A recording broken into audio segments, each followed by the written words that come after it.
Welcome to Mage Max class. நம்ம என்ன பார்க்க போகிறோம்னா 6ஆம் வகுப்பு 3ஆம் பருவம் சுற்றளவு மற்றும் பரப்பளவில் எடுத்துக்காட்டு 3.6 தான் பார்க்க போகிறோம். இதுக்கு முன்னாடி எடுத்துக்காட்டு 3.5 வீடியோ போட்டிருக்கோம். அதோட லிங்க் டிஸ்கிரிப்ஷனில் இருக்குது. பார்க்காதவங்க போய் பார்த்துடுவாங்க. இப்போ கணக்கு பார்க்கலாம். எடுத்துக்காட்டு 3.6 ஒரு சமபக்க முக்கோணத்தின் சுற்றளவு 129 சென்டிமீட்டர் எனில் அதன் ஒரு பக்க அளவினை காண்க.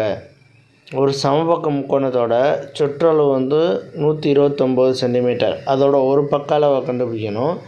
ஒரு சமபக்க முக்கோணத்தின் சுற்றளவு அதை எடுத்து எழுதிக்குவோம். சமபக்க முக்கோணத்தின் சுற்றளவு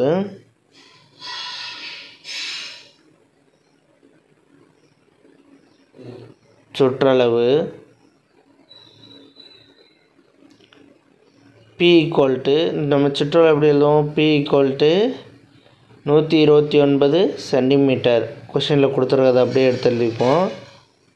அடுத்து சுற்றளவுக்கான ஃபார்முலா என்னது?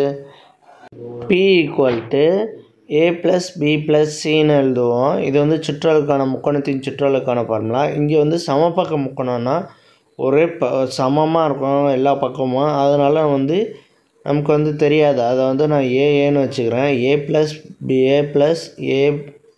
= P. ஓகேவா? இதான் சுற்றளவுக்கான ஃபார்முலா சமபக்க முக்கோணத்தின். இப்போ 3 பக்கம் அளவுகள் நமக்கு தெரியாது. அதை 3Aன்னு கூட்டிக்குவோம். இதை நான் P ஆனது 129. இந்த 3Aவும் கூட்டணும்னா 3A. அந்த Pயோட வேல்யூ 129. A = 129 / 3.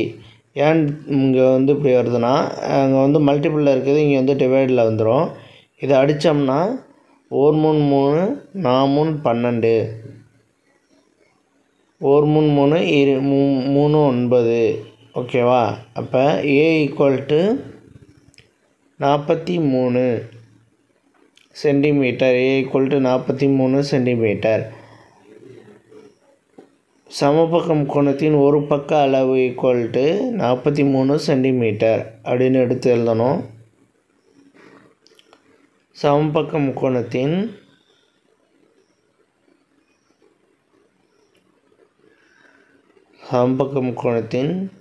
ஒரு பக்க அளவு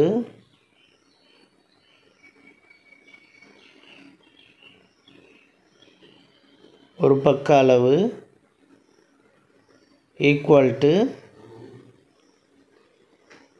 A = 43 சென்டிமீட்டர்.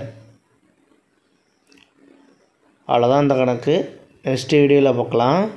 வீடியோ பிடிச்சிருந்தா லைக் பண்ணுங்கள், கமெண்ட் பண்ணுங்கள், ஷேர் பண்ணுங்கள், சப்ஸ்கிரைப் பண்ணுங்கள். அந்த பெல்